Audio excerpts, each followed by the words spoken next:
Boa noite, muita paz a todos, que Jesus seja a nossa inspiração sempre.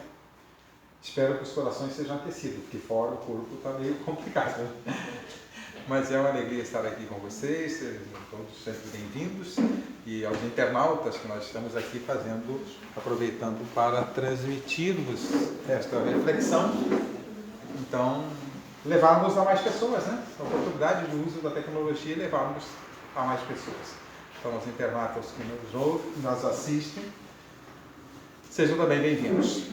Eu coloquei no meu canal no YouTube, no Facebook, mas depois eu coloco no YouTube também e fica lá para quem quiser, em algum momento, acompanhar essa reflexão. O tema de hoje, ser ou estar. Qual é a nossa situação em muitas questões, né? Já lembrando na obra Hamlet de Shakespeare, né, ele vai questionar ser ou estar, eis a questão. E isto é uma questão para nosso dia a dia, mesmo que o autor não tenha tido um propósito talvez tão profundo à luz da religiosidade, ele levantou uma questão importante, né, ser ou estar. Então nós temos que ir diferenciando o que somos e o que estamos. Um questionamento para que a gente reflita. No nosso dia a dia, para caminharmos na direção do ser, efetivamente, aqui não é seres humanos, é ser no sentido de sermos alguma coisa. Né? E somos. Né? Mas no nosso dia a dia nós ficamos muito em dúvidas em muitas coisas. E aí estabelecemos um diálogo interno para a tomada de decisão. E esse diálogo interno ele vai ter o perfil daquilo que já conquistamos. Se ainda não conquistamos muita coisa, normalmente esse diálogo interno nos levará para caminhos não muito agradáveis. Se já conquistamos algumas coisas de valores, na linha da ética e da moral, os nossos diálogos internos nos conduzirão a situações mais apropriadas. Mas se os nossos diálogos internos não alimentam, não satisfazem a nossa decisão, uma tomada de decisão, lembrando sempre da colocação de Paulo de Tarso, tudo me é lícito, mas nem tudo me convém, para tomar decisão na direção do que convém ou que não convém, nós temos que conversar conosco mesmo. Fazer uma análise interna para a tomada de decisão. Qual é o melhor caminho? Qual é a melhor decisão? E se o diálogo interno nosso não responde, e ele para responder, o primeiro passo que temos que olhar, segundo a colocação de Paulo de Tarso, analisando a colocação de Paulo de Tarso, o olhar que devemos ter é analisar as consequências. Mas muitas vezes nós não conseguimos as respostas internas necessárias. Aí nós podemos buscar ajuda externa. Podemos pedir ajuda a alguém? Podemos buscar alguém mais expert em alguma área que tenha a ver com a nossa decisão, com a nossa dúvida para a tomada de decisão. Podemos buscar melhorar a nossa qualidade de decisão, que vocês estão buscando aqui. À medida que nós buscamos aprender, nós estamos evoluindo. Podemos buscar livros, pensadores, para nos auxiliar, e aqui eu estou usando, vou mostrar para os internautas, é um livro que eu não conhecia, do Raul Teixeira, de 2019, eu estava olhando ali na livraria, né? José Raul Teixeira, A Grandeza do Espiritismo por Espíritos Diversos. E aí eu resolvi ler um pedacinho de um poema de André Fernandes, e logo nas primeiras estrofes ele diz o seguinte, na primeira estrofe, nos 4 primeiros versos: há muito tempo desejo entender coisas que escuto no meu dia a dia, pois sei que ao compreender poderei ser um cuidador feliz da ecologia. Aqui ele está falando da ecologia, mas pode ser de qualquer coisa. Se buscarmos entender e compreender, nós podemos ser cuidadores do mundo em que vivemos e cuidadores de nós mesmos, estabelecendo e buscando esse diálogo interno. Muitas vezes a gente simboliza, né, esse diálogo interno nos desenhos, né? Você já deve ter visto isso. Uma figurinha de rabo e tridente, vermelhinha e de chifrezinhos a nosso ombro, e no outro ombro, pode ser qualquer ombro, não importa, é simbólico, né? Nós vemos um ser branquinho de asa, né? Simbolizando um anjo. O vermelhinho está simbolizando quem? O capeta, né? E aí, nesse diálogo interno, um fica nos sugerindo. Mas é muito mais nós mesmos do que esses seres, né?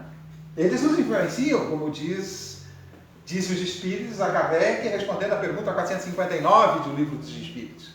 Mas a decisão sempre é nossa. Se nós passamos para avaliar qual será a nossa decisão e avaliar à luz dos valores morais, e se pudermos dar um nome a esses valores morais, seria a lei divina? Seria a lei do amor, resumindo? Porque é o amor que compõe todos os recursos para a nossa apropriada decisão. E como eu disse, podemos buscar solução nos livros, podemos buscar solução naqueles emissários divinos que vieram nos trazer as lições necessárias. E especialmente o maior deles, Jesus, que veio nos trazer as lições que precisamos. Portanto, a nossa vida está sempre ligada a essa questão de sermos e estarmos. Não é só essa questão, mas de sermos ou estarmos. Aí eu lembro que eu já estudei um pouquinho de inglês, não é mais nada quase de inglês, mas já estudei um pouquinho de inglês. Em inglês tem um verbo chamado verbo to be, que ele tanto pode ser como estar. Então eu posso dizer I'm sick, eu estou doente. Né? I am Telmo, vocês iam entender que eu sou o Telmo, não é isso? E até aí estaria errado, porque eu não sou o Telmo. Sou? Ela anunciou aqui, Telmo, né? Telmo Flores depois, Telmo Flores dos Santos. Eu não sou o Telmo Flores dos Santos. Eu estou. E aí começa a nossa reflexão mais profunda sobre essas questões. Muitas vezes a gente acha, eu sou engenheiro, eu sou médico. Não, eu estou médico, eu estou engenheiro. Porque nós temos que enxergar a vida com mais profundidade. Nós temos que ir além nas nossas reflexões. Até mesmo para a gente melhorar as nossas ações neste pensamento de aprofundar, de caminhar mais além. No inglês eles definem pelo sentido da coisa, por aquilo que você se propõe. Né? Pelo analisa o sentido, se está querendo dizer ser ou estar. Também nós devemos analisar se somos alguma coisa, o que somos, ou se só apenas estamos. E cada um de vocês, se pensar com os nomes, né, vocês estão. Né? José, João, Maria, não importa. Nós estamos. Porque é temporário. Tudo o que é temporário, nós estamos. Não somos. Eu posso dizer eu sou rico ou sou pobre? Não. Aí nós temos que pensar também no sentido das palavras. O que eu estou querendo dizer? Eu posso até dizer que sou rico ou que sou pobre. Né? Se eu pensar que estou enxergando a vida nesse espaço que nós temos desde o berço ao túmulo. Mas se eu entendo a vida com mais profundidade, aí eu tenho que pensar diferente. Aí eu tenho que pensar, eu estou rico ou estou pobre? Eu estou doente ou estou saudável? Porque isso é uma coisa temporária, passageira. Tudo que se refere ao corpo é passageiro. Tudo que se refere ao espírito pode ser passageiro ou não, depende. Por que depende? Porque o espírito não é passageiro, é eterno, é imortal. Mas o comportamento dele muitas vezes é passageiro. Enquanto ele não atinge o nível proposto por Jesus de elevar-se a Deus ao nível da perfeição, Não da perfeição absoluta, porque a perfeição, se pudéssemos chegar à perfeição absoluta, nós também seríamos deuses efetivamente, e estaríamos criando universos. Não, Deus é único. Mas nós temos que caminhar na direção divina. Então, nós estamos em determinado estágio nesse processo evolutivo. Na caminhada na direção da perfeição, nós estamos. Não somos. Não somos doentes da alma, estamos doentes da alma quando cometemos equívocos. Estamos melhorando quando cometemos atos ou ações que sejam saudáveis, coerentes com o amor, coerentes com o bem. E é por isso que devemos estabelecer esse diálogo interno, porque ainda não temos a noção clara da perfeição. O próprio Cristo disse, quando alguém disse para ele, eu não lembro quem foi, mas disse que você é bom. Ele disse, não, eu não sou bom. Bom é meu Pai que está no céu. Porque a fonte da bondade é Deus. A fonte do amor é Deus. E se o Cristo não era bom, nós somos bons? Estamos a caminho de chegar mais perto do Cristo. Mas do nosso ponto de vista, Cristo era bom. E é bom. Não é? Mas ele quis dar uma lição, mostrando que a fonte da bondade, do amor, da misericórdia, dos valores morais, é Deus. Isso que ele quis ensinar. Então a gente precisa compreender. Mas olhando Jesus, que já conquistou a perfeição, já tinha conquistado, há 4 bilhões e meio de anos, pelo menos. Porque ele disse, quando o mundo foi, eu já era.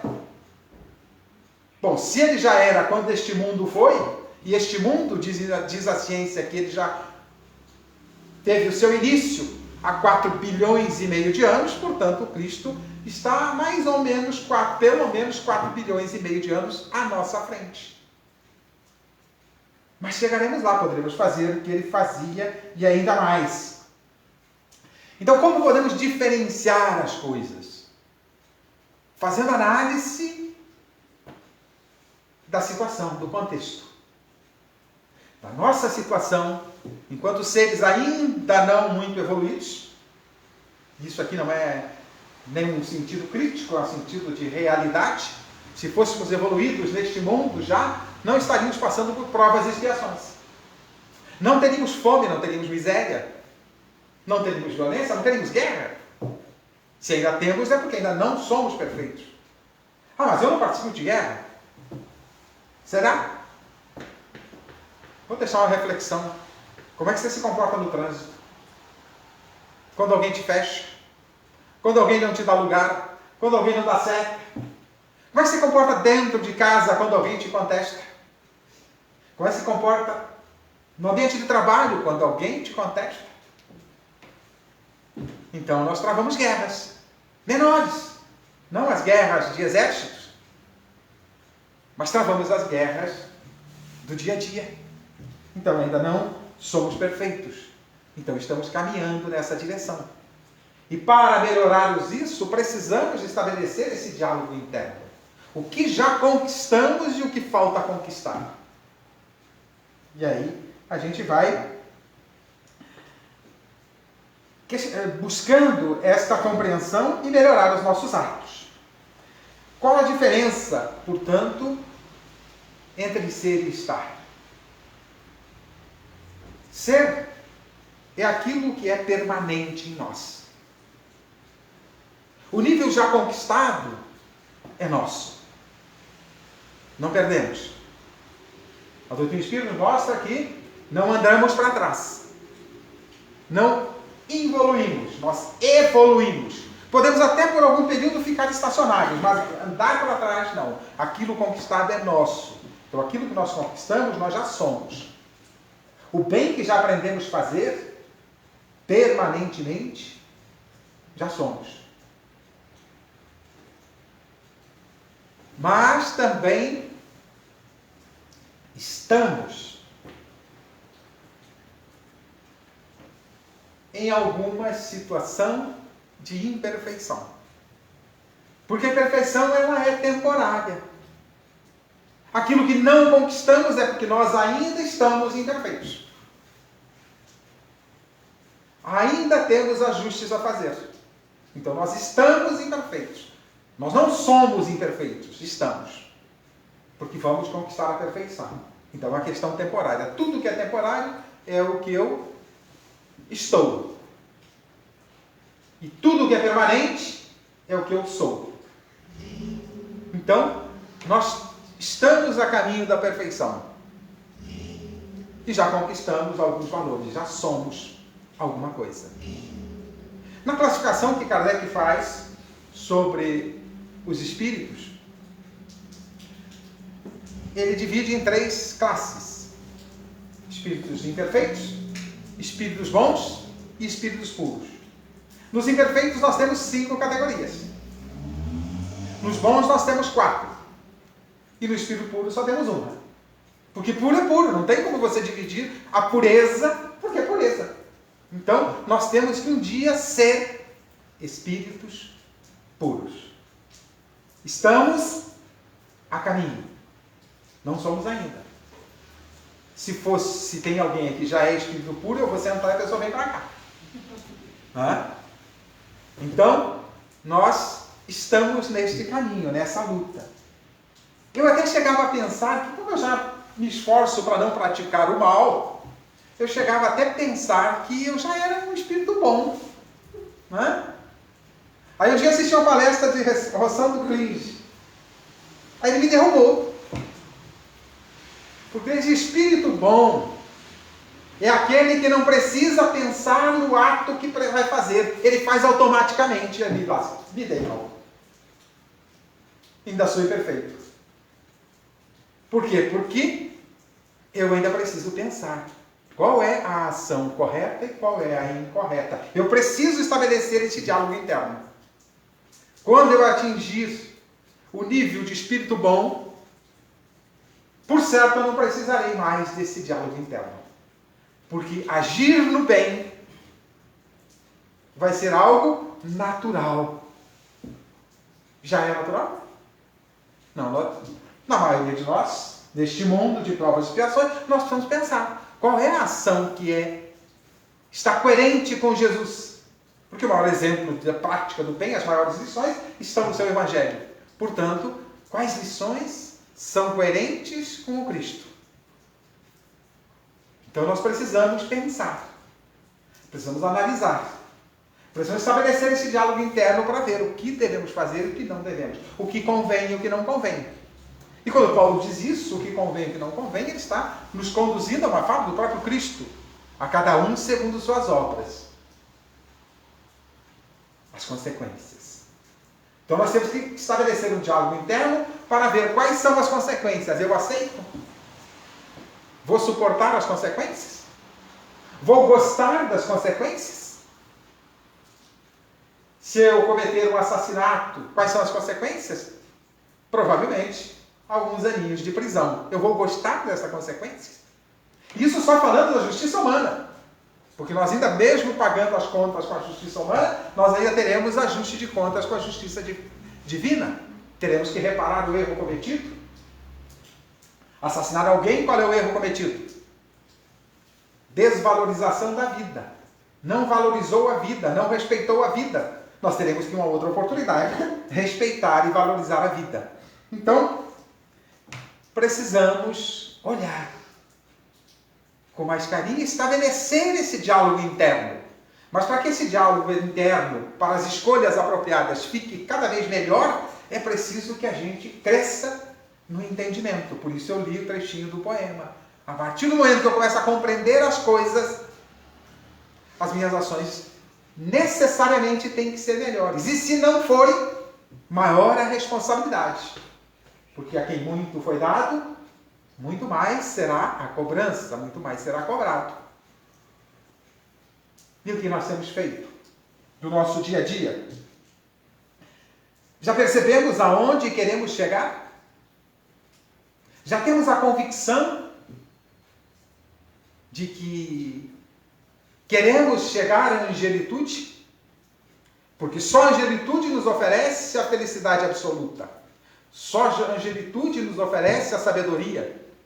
Só a angelitude nos coloca na condição de espíritos perfeitos. E esse é o nosso destino. Não tem outro. A única coisa é que já nascemos com ela a partir das mãos do Criador. Não aqui no corpo físico. Enquanto espíritos que somos, é a condição de espíritos imortais, destinados à perfeição. Essas três coisas é propriedade nossa. Isso nós somos. Somos espíritos imortais, destinados à perfeição. Bom, aí vem, nesse caminho de atingir a perfeição, nós estamos mais ou menos perfeitos, e à medida que vamos evoluindo e construindo a compreensão e agindo diante desta compreensão, daquilo que a gente começa a aprender, colocando em prática, nós vamos conquistando maiores níveis, melhores níveis. E esses níveis conquistados são nossos. Nós somos aquele nível. E qual é o nosso nível? Você já parou para pensar? Qual é o seu nível? Portanto, se a gente analisar a vida aqui na Terra agora, não só na condição de espíritos encarnados, a maioria das vezes nós estamos, não somos. Porque nós estamos em muitas coisas. Nós estamos pais, nós estamos filhos, nós estamos esposos, esposas. Mas esta condição aqui, ela é temporária. E se é temporária, não nos pertence. É passageira. Tem um propósito educativo, orientativo. Como todas as experiências da vida, eu tenho falado com frequência. Todas as experiências da vida têm um propósito, uma obra divina. Mas o nosso caminhar aqui tem que ser na direção de buscar sermos. Sermos o quê? Perfeitos. Essa é a nossa busca. Não tem outra busca. Não tem outra finalidade de estarmos aqui na Terra. Que não seja buscarmos caminhar na direção da perfeição, de sermos perfeitos. E aí nós podemos dizer, o aluno que já conquistou a 5ª série do ensino fundamental, ele já é esse nível. Mas ele não é a 6ª, ele não é a 8ª, ele não é o ensino fundamental ainda. Porque ele ainda não conquistou. Na vida, na direção da perfeição, também nós vamos conquistando esses níveis, esses estágios. E você já se perguntou em que estágio você está? Já não é para ninguém ficar traumatizado, não, tá? Porque a gente for olhar com muito carinho, é capaz de a gente ficar traumatizado. Não! É porque compreendendo aonde estamos, em que estágio estamos, é que nós vamos procurar melhorar. Procurar evoluir, procurar nos transformar. No capítulo 17 do Evangelho segundo o Espiritismo, tem uma passagem que eu cito com frequência nas minhas palestras, porque ela é sintomática, ela é fundamental. Tem coisas que são fundamentais na nossa vida, cada um segundo suas obras é uma delas. Nenhuma das minhas ovelhas se perderá é outra, que nos gera esperança. Mas nesse capítulo, Kardec está falando, o item é sede perfeitos. Discutindo, tratando daquela proposta de Jesus, sede perfeitos como vosso Pai Celestial é. E os Espíritos dizem, em determinado trecho desse capítulo, que nós, enquanto Espíritos no caminho da perfeição, nós estamos buscando esse caminho. Então temos que travar. Aí ele diz, reconhece-se o verdadeiro espírita. O verdadeiro cristão, porque a doutrina espírita está pautada no Evangelho de Jesus, reconhece pela sua transformação moral. Ou seja, a transformação que ele já conquistou, ele já é. Então você reconhece ele por isso. E pelos esforços que faz para dominar suas más inclinações. Ou seja, pelo que ele já conquistou, mas pelo esforço que ele faz para conquistar mais. E disso tudo a gente conclui que temos que caminhar na direção de sermos. Cada vez mais sermos. Sermos perfeitos, sermos éticos, sermos amoráveis, sermos pacientes, sermos tolerantes e por aí afora. Sermos misericordiosos. Essa é a nossa luta. A somatória de tudo isso nós chamamos de amor. Eu digo que as virtudes, o amor é um bolo cujos ingredientes são as virtudes. Vocês sabem quantos ingredientes precisa para conquistar esse bolo amor? Não? Tem ideia, não? Não? Umas 4.000, eu não sei todas, não. Mas umas 4.000 virtudes. Se alguém quiser, é só pegar no dicionário. Tudo aquilo que for virtudes, valores, que hoje em dia, não sei se no passado, mas hoje em dia nós temos visto muitos valores perdidos. Então, tudo aquilo que for valores compõe esse bolo chamado amor. Mas é preciso que ele tenha ação, atitude. Porque amarmos sem agir com esse amor não tem utilidade nenhuma. É preciso que haja ação. É por isso que em João, Jesus, num trecho, não lembro o versículo, o capítulo, porque algumas coisas ficam na cabeça e eu não decorei a Bíblia ainda. Vocês já decoraram ou não? Não? Versículo, capítulo? Não, eu também não. Nem o livro de Espírito decorei algumas perguntas e respostas a gente sabe, porque está no nosso dia a dia. Mas Jesus diz em João, se sabeis dessas coisas, e já falei aqui sobre isso, bem-aventurados sois se as fizerdes.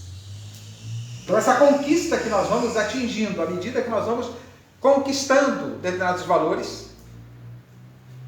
Você conquistou a quinta série? Tudo que está da quinta série para trás você tem a obrigação de saber. Certo? Porque já é conquista sua. E assim, mas você tem que ir à luta para frente. O que falta conquistar. Então essa é a nossa batalha aqui. Essa é a nossa luta. Não estamos aqui para ficar rico, pobre, para brigarmos, para fazermos guerras, para constituir família, seja lá, a família faz parte do processo. Família é instrumento. Nós estamos aqui para ser ricos, a riqueza é um instrumento, a pobreza também é um instrumento de educação. A riqueza é um instrumento mais perigoso do que a própria pobreza. Por quê? Porque ela alimenta aquilo que a gente ainda não conquistou. Quando atingimos uma conquista mais elevada, a riqueza não vai atrapalhar, vai ajudar. Mas se ainda temos um orgulho e um egoísmo exacerbados, o que vai acontecer? A riqueza vai fazer com que nós deixemos esse orgulho e egoísmo fluir mais e aí teremos consequências amargas. Porque orgulho e egoísmo, podemos dizer que em segunda instância são a fonte de todos os problemas. Por que eu coloquei em segunda instância? Porque em primeira instância dos nossos males está a ignorância. Que é a ignorância que nos faz egoístas e orgulhosos. E daí toda a prole que deriva desses dois. Por isso, tratamos, e eu peguei aquela estrofe do poema de André Fernandes, no livro citado, A Grandeza dos Espiritismos, de Raul Teixeira, José Raul Teixeira, ele assina como Raul Teixeira, mas é José Raul Teixeira, espírita, orador, diversas obras publicadas, eu peguei, porque ele fala da compreensão. Nós temos que compreender, para que a gente caminhe na direção do ser, de sermos bons, de sermos perfeitos, de sermos portadores das conquistas do amor, é preciso que a gente compreenda. Caminhe na direção de compreender. A primeira compreensão é aquilo que já somos por dádiva divina, espíritos. A segunda compreensão que devemos estabelecer para irmos abrindo a picada na direção e a trilha na direção da nossa perfeição é que somos imortais. E a terceira, que somos destinados à perfeição. Sede perfeitos como o vosso Pai Celestial é. Portanto, essas três coisas são dádivas divinas. Mas a conquista da perfeição é tarefa nossa. E é para isso que Deus oferece os recursos.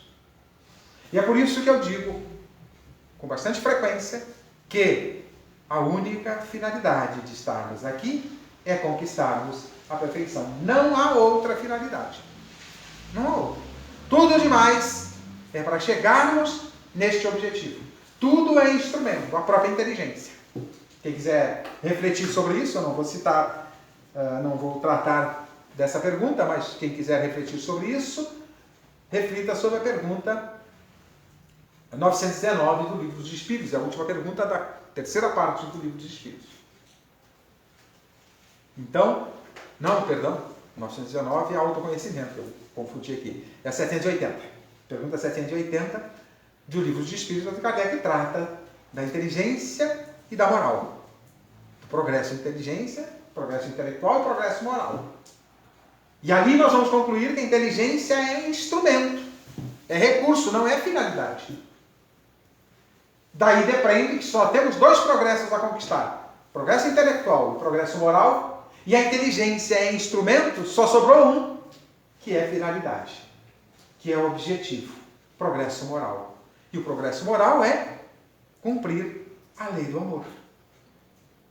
Por isso, para nós, principalmente que somos cristãos, a referência nessa direção, as maiores lições estão no Evangelho de Jesus. Então nós precisamos conquistar esta consciência, porque para a gente caminhar na direção de um objetivo, nós precisamos acreditar nesse objetivo, confiar nesse objetivo. Então nós precisamos confiar que somos espíritos imortais. Isso somos. Estamos no corpo físico. Tem alguém aqui que vai ficar com esse corpinho para sempre? Não. Não, né? Acho que não tem ninguém, né? Não aconteceu ainda. E não deverá acontecer. Podemos pegar outro numa próxima reencarnação, mas esse vai voltar ao pó. Então, nós somos espíritos imortais. E a imortalidade, ela é fundamental. Porque sem a imortalidade não há futuro. Você consegue perceber isso? Se você não é imortal, você não tem futuro. O futuro é o túmulo. Simples assim. Se você não é imortal, o futuro é o túmulo. Agora, se você é imortal, qual é o seu futuro? Aí você tem futuro. Então, a imortalidade é o alicerce onde você edifica o seu futuro. Então, sem a convicção de que somos espíritos imortais, nós não temos futuro. Então, é esta condição divina que ela proveio das condições, das mãos do Criador, no momento em que Ele nos cria. Não cria o corpo. O corpo é a união de dois gametas no ventre materno, que tem a participação divina em todo o processo. Mas quando Ele nos cria enquanto filhos de Deus que o somos. E é nessa condição de filhos de Deus que nós temos a sua genética. É nesta condição que somos semelhantes ao Pai. É o quê? Em espírito. Não é esse corpinho, não. Semelhante a Deus. Aí eu, pelo meu orgulho, vou achar que Deus é mais parecido comigo. Não é? Vocês vão achar que de repente é mais parecido com vocês. Cada um puxando a brasa na sua sardinha. Não! Deus, somos semelhantes a Deus em espírito. Então precisamos dessas duas condições e convicção dessas condições. Com estas condições, o nosso diálogo interno para fazer as escolhas mais apropriadas na vida fica facilitado. Porque a gente sabe quais são os propósitos. E aí vem o propósito divino. Que seus filhos adquiram a perfeição. Então Ele nos cria espíritos imortais. E nos dá como destino a perfeição. Mas não nos cria pronto por quê? Podia criar pronto? Não haveria mérito? Não haveria conquista? Não haveria esforço? Não haveria crescimento? Não haveria valores? Os valores são coisas que nós vamos conquistando ao longo das nossas existências. Então nós precisamos conquistar esses valores. Então Deus nos dá os recursos, isso Ele nos dá. Nos coloca na escola. Manda os emissários para nos ensinar o caminho. E assim, sucessivamente. Mas nós precisamos construir, até já falei uma palestra sobre isso, a consciência de que somos espíritos imortais. Porque é em cima disso que nós vamos definir o rumo a tomar. É em cima disso que nós vamos estabelecer os diálogos internos para fazer as escolhas apropriadas. Na direção do quê? Do nosso destino. Da perfeição. Dos nossos objetivos. E esse é o objetivo de todos nós, mesmo que não tenhamos eles consciência deles.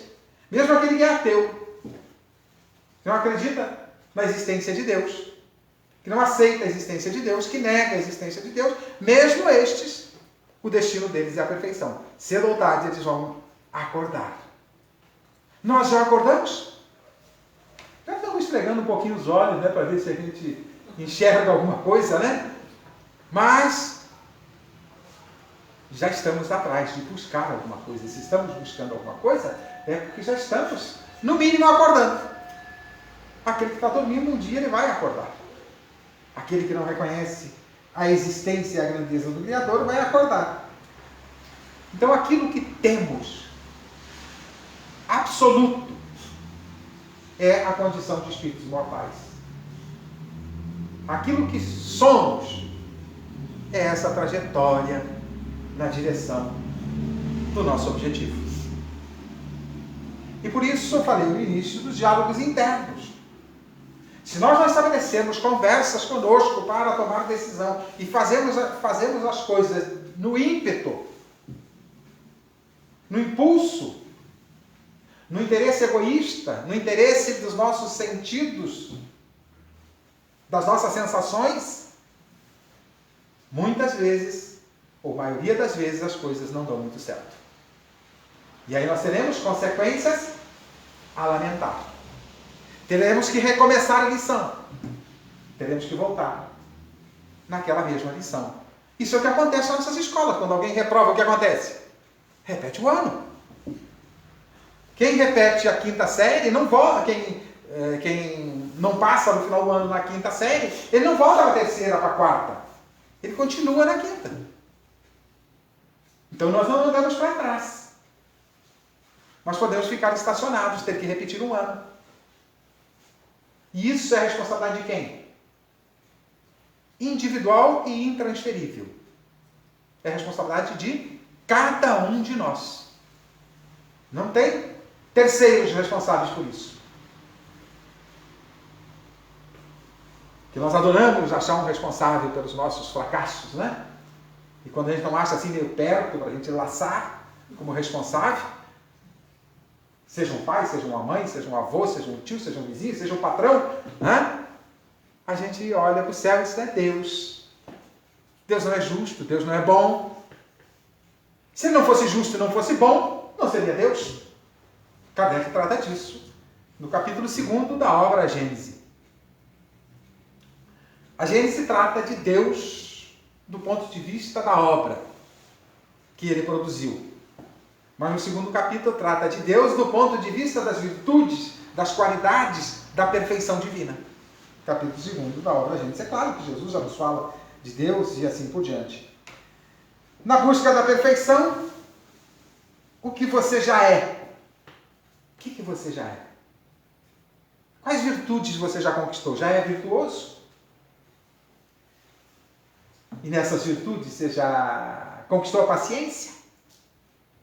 A tolerância, a compreensão, a indulgência, a benevolência? Já? Você já é caridoso? Incondicional? Você, eu estou falando do modo genérico aqui, não estou acusando ninguém, tá? Nem duvidando de ninguém. Você já conquistou isso? Porque a ação do amor conquistado chama-se caridade. É por isso que Kardec coloca no capítulo 15º do Evangelho segundo o Espiritismo, fora da caridade não há salvação. Por quê? Porque a caridade é o amor em ação. E nós somos caridosos? Incondicional? O que é a caridade incondicional? É aquela que a gente não precisa pensar para fazer. A gente simplesmente faz. É aquela que a gente sabe que é a melhor, que é o melhor caminho. Por isso Jesus disse: sabeis dessas coisas, bem-aventurados sois se as fizerdes. Não basta você saber que é espírito imortal. Não basta você saber que é destinado à perfeição. É preciso que você haja de forma coerente com isso. E a ação para isso é a caridade. A ação do conhecimento que você vai adquirindo, tanto na ciência, que desenvolve a razão, como instrumento das escolhas apropriadas do coração, conforme você vai adquirindo, você tem que pôr em prática. Colocar no seu dia a dia. Então Kardec pergunta aos imortais, eu não lembro o número da pergunta, pergunta se como devemos entender a caridade segundo a compreensão do próprio Cristo. E eles respondem: benevolência para com todos, indulgência para com as imperfeições alheias e perdão das ofensas. Perceberam que aí a caridade, que é o amor em ação, já se transformou em 3 virtudes? Benevolência, indulgência e perdão. Aí você vai no dicionário e vê o que é indulgência. Tem meia dúzia já lá de virtudes para compor a indulgência. A benevolência e o perdão, a mesma coisa. Por isso que eu disse que deve ter umas 4.000 virtudes para a gente conquistar e compor esse bolo amor.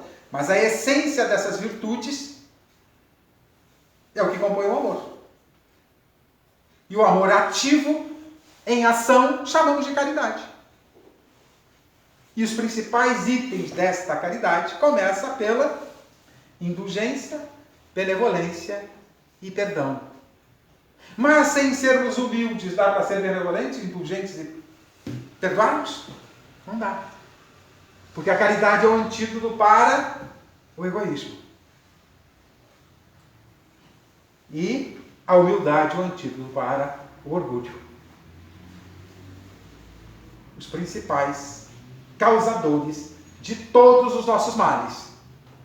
Mas por que eles funcionam em nós ainda? Por causa da ignorância. Ignoramos que somos espíritos imortais. Ignoramos o nosso destino. Mas eu já li sobre isso, eu já sei. Não. Enquanto você não age em conformidade com o seu conhecimento, você ainda ignora. O conhecimento só se consolida pela prática. Se sabeis dessas coisas, bem-aventurados sois se as fizerdes. E aí nós temos que, portanto, travar essas lutas internas conosco mesmo. Por isso, no texto que eu citei do capítulo 17 do Evangelho segundo o Espiritismo, pelo esforço que faz para dominar suas más inclinações. É um esforço. E é por isso mesmo que Jesus disse: eu não vim trazer a paz, eu vim trazer a guerra. Aí a gente fez o quê com esse ensinamento dele? Foi guerrear com aqueles que pensavam diferente. Não era essa a espada, não era essa a guerra que ele estava falando. Ele estava falando da guerra interna com as nossas imperfeições, com os nossos conflitos internos. Qual é o caminho melhor? Para onde eu devo seguir? Então, se eu já sou conhecedor de que sou espírito imortal, destinado à perfeição, eu preciso agir dessa forma, caminhar na direção da perfeição. Para caminhar na direção da perfeição, eu preciso fazer uso dos emissários, das lições trazidas por muitos emissários de Deus, enviados por Deus, principalmente Jesus. Por isso, o seu Evangelho é o Evangelho que ilumina o nosso caminho, que ilumina o nosso dia a dia, que ilumina a nossa jornada, que torna o nosso fardo mais leve e o jugo mais suave, conforme o próprio Cristo nos diz. É o Evangelho que é o caminho, a verdade e a vida. Quando Jesus diz: eu sou o caminho, a verdade e a vida, não é ele como pessoa, como espírito, é a lição que ele trouxe. E o exemplo que ele deixou nessa condição de seguirmos o seu exemplo, ele então é a referência. Mas não é ele em si. A lição. A lição que ele nos trouxe para as conquistas que precisamos efetuar em nós. E só vamos caminhar nessa direção se buscarmos a compreensão de que somos, daquilo que já somos e daquilo que temos que conquistar. Se não fizermos isso, ficamos estagnados.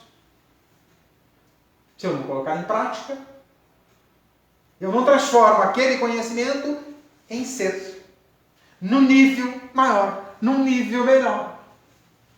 É o dia a dia. Então, o que precisamos? Falta conhecimento hoje? Falta informação hoje? Não. Temos aí 3 grandes revelações e tantos emissários que vieram mostrar como é que se faz. Para nós espíritas, acho que um dos maiores emissários, sem ser o próprio codificador, mais recente, Chico Xavier, nos mostrou como é que se faz. De uma maneira mais sublime. Recente, porque o maior exemplo é Jesus. Então nós temos aí os recursos. O que nos falta?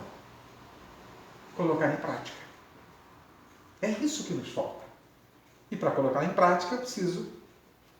Aí entra a pergunta 919. Autoconhecimento. Travar uma luta contra as minhas imperfeições, eu preciso saber quais são as minhas imperfeições. Ou as minhas más inclinações, depende do tradutor. Tá? Para eu travar essa luta, eu preciso olhar para mim. E aí sim, a pergunta 919 vai tratar dessa questão. Fica aí a sugestão. É a última pergunta da terceira parte do Livro dos Espíritos, que eu confundi agora há pouco. Então, o que precisamos? Recursos? Buscar usar os recursos que estão disponíveis.